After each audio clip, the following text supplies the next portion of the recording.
Hello, I'm Regina Weidenarth, welcome to this hour. In the past few minutes, a court in Vietnam has sentenced a wealthy property developer to death for defrauding a bank of billions of dollars. 67-year-old Trong My Lan was found guilty of embezzlement, bribing state officials and violating bank lending regulations after she used her hidden ownership of the Saigon Commercial Bank to channel $44 billion of loans to her own companies. It's been described as one of the greatest bank frauds in history.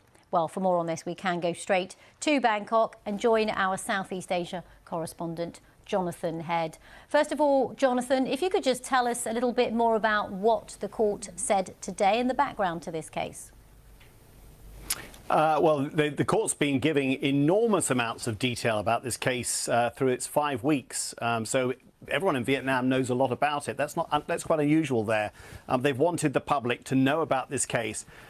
It is extraordinary. The amounts of money are absolutely staggering. We're talking about a significant chunk of Vietnam's GDP that this woman was able to siphon off over 11 years through these secretly channeled loans that went through a whole bunch of front companies and proxies to her own companies.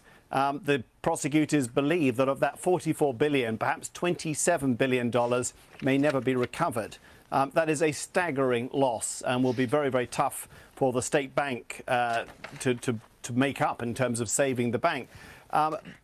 Really, the authorities have sort of blamed Trong My Lan and have talked about the way in which she was bribing officials and the kind of sophistication of this network. And really, it is part of an ongoing anti-corruption campaign that's been going for several years, led by the communist authorities, who say they're determined to stamp it out. But of course, it does raise a lot of questions, which is, how was it that this woman, she's very high profile, she's one of the biggest property owners in Vietnam, how was she able to do that for 11 years? And of course, officially, the authorities say, well, she was paying off this person and that and hiding this and that. But it is extraordinary that it went on for 11 years without being stopped. And I think those questions still hang over whether the Vietnamese authorities are capable of reining in this kind of fraud.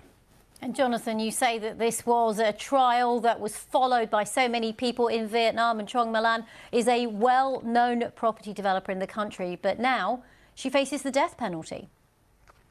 That itself is extraordinary. Normally, the death penalty is not usually handed down on women, but I think this case was so exceptional in terms of its scale and the damage it's done to Vietnam's finances.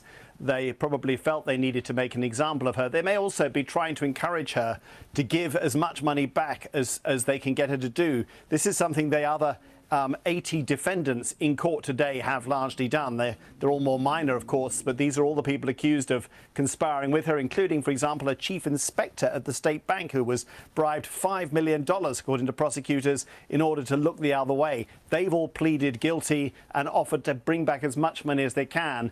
I think the state believes that Trong My Lan must have far more assets that she can return to the state to try and make up this massive hole in this bank's finances. OK, Jonathan Head in Bangkok, watching that huge trial in Vietnam and that verdict for us. Thank you very much. And Jonathan's written an analysis piece on the BBC News website with more background to